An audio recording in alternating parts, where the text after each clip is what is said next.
तत्काल भस्म हो जाएगा। यदि इस रेखा को जानकर कोई अंदर आया तत्काल भस्म हो जाएगा। ये मैं आपसे वादा कर रहा हूं, आप बस बाहर मत निकलना। जब अपनी सीता माता को तरवर छोड़ता हूं तुम पर, अपनी रखवाली में रखना, बंचरो छोड़ता हूं तुम पर, पक्ष तुम्हें अब रक्षक हो, तुम पर ही अपना घर सौंपा। हे पंचवटी, हे प्रणकुटी, सीता माँ को तुम पर सौंपा।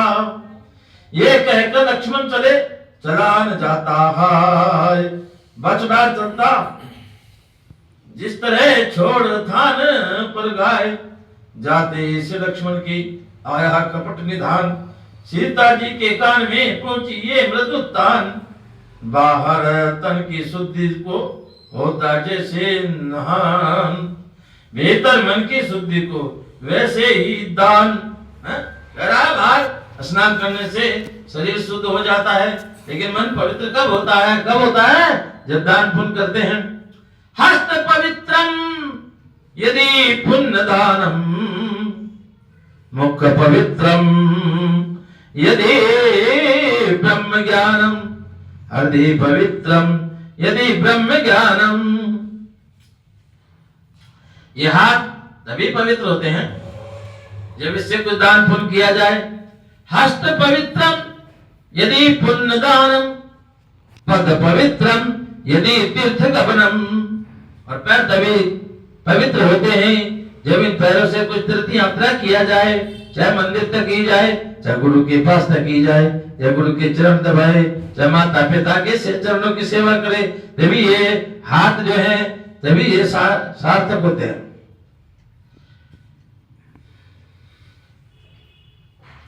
सीता की आंखों ने देखा बूढ़ा सा जोगी आता है, आवाज उसी जोगी की है, वे ही जोगी कुछ गाता है।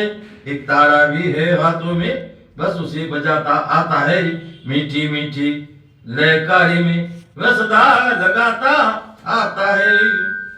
बस आया इस तरह गाता हुआ चारों और निहार, सीता से कहने लगा दोनों हाथ पसार। हे माई, मुझको भिक्षा दो, मर्तबा रहे आला तेरा, और भगवान तुम्हें जीता रखे, वो सदा बोल बाला तेरा।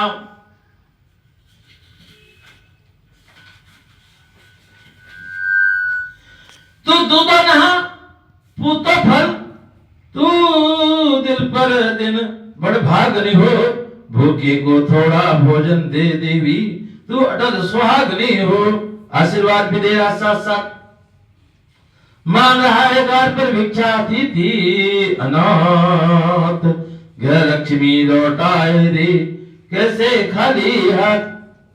अब राजा की बेटी थी, जानकी जी ने सोचा इसको खाली हाथ भी कैसे लौटा सकते हैं। सोचने लगी, मध्याह्न काल के भोजन को कुछ फल कुटिया में रखे थे, लेकिन इस अमृत के झंझट में अब तक न किसी ने चखे थे।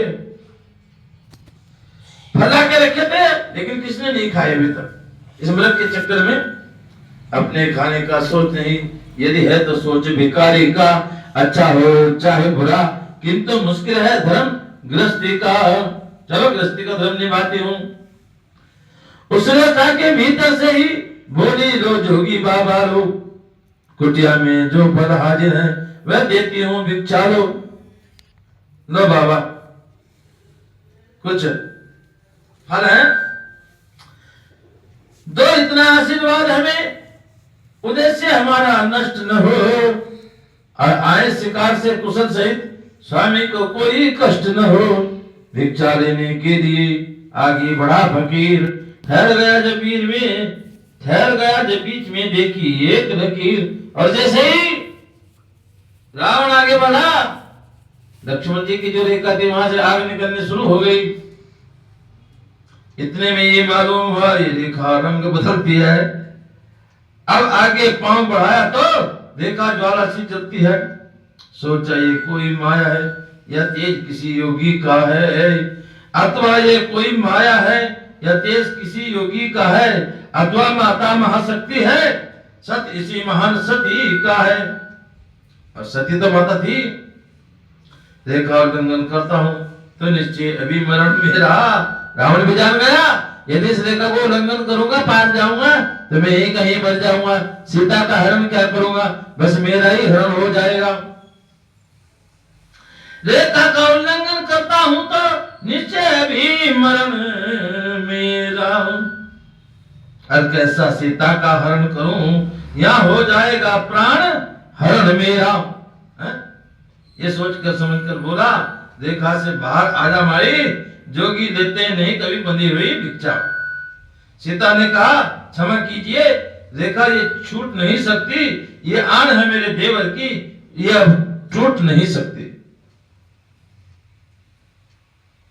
रावण ने कहा मत तोड़ो तुम देवर की आन, बाबा भी नहीं देगा, इस प्रकार का दान बदा दान नहीं लेता मैं भी। ये दान देना तो बाहर आओ। और इस तरह से देवर की आन रहे न रहे,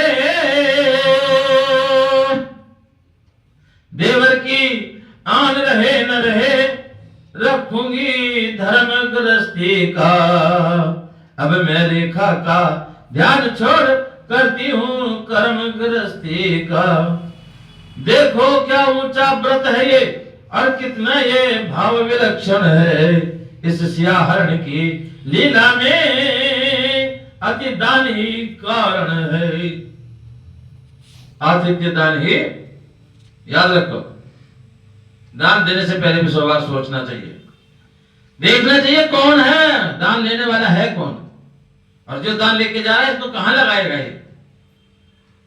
और मैंने हरिद्वार में अनुभव किया है, यदि कोई हरिद्वार में सदग्रस्तों से कोई दान लेता है और जिस मध्य लेता है उसी मध्य में लगा देता है, तो फिर बिना मांगे अगली बार वो हरिद्वार के इतने लोग बड़े, इतने बड़े दानवीर हैं, इतने बड़े दानवीर हैं हरिद्वार के लोग, फिर बिना मांगे अगले साल आपके पास पहुंचा देंगे। बस रेखा के बाहर आते ही जोगी ने बाना बदला, रावण रावण हो गया सब, ठाट फकीराना बदला। बस और सीता जैसे ही बाहर आई और रावण ने सीता को उठा दिया और लेके चल दिया।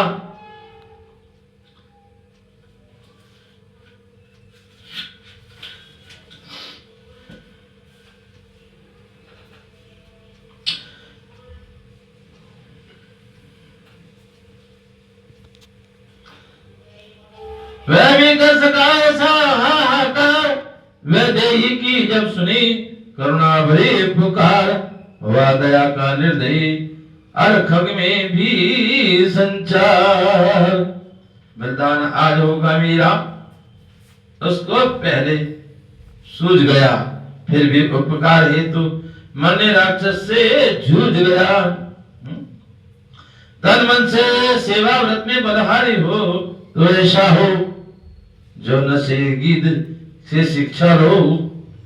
उपकारी हो तो ऐसा हो, चोरी जब पकड़ी जाती है तो चोर जरा घबराता है, त्यों ही लड़ता है रावण, पर कुछ डरता भी जाता है। बस इसी दांव पर पक्षी ने नीचा दिखलाया रावण को, पैनी चोंचों से कई बार अधमरा किया रावण को। सीता की ओर देख लेता जिस समय गीत कुछ थकता था, पर गीत गीत ही था, कब तक राक्षस वे लड़ सकता था। रावण ने जब काटे तो परवश हुआ चकनाचूर, और पक्षी के नीचे गिरते ही दंडक वन से दूर। गिरराज जटायु को जैसे देखा तो रावण से सीता जी को छुड़ाने के लिए लड़ने लगा, लेकिन रावण ने उसके पर काट दिए। और उस इधर अधमरा गिर भी कहता था हराम, उधर जानकी भी वही टेर रही थी राम। राम राम करता रहा, लेकिन क्या करता, और जानकी जी भी राम राम करती रही। और इस तरह से रावण जानकी जी का हरण करके लंका ले गया। अगली कथा, आगे की कथा कल सुनेंगे। रामचंद्र का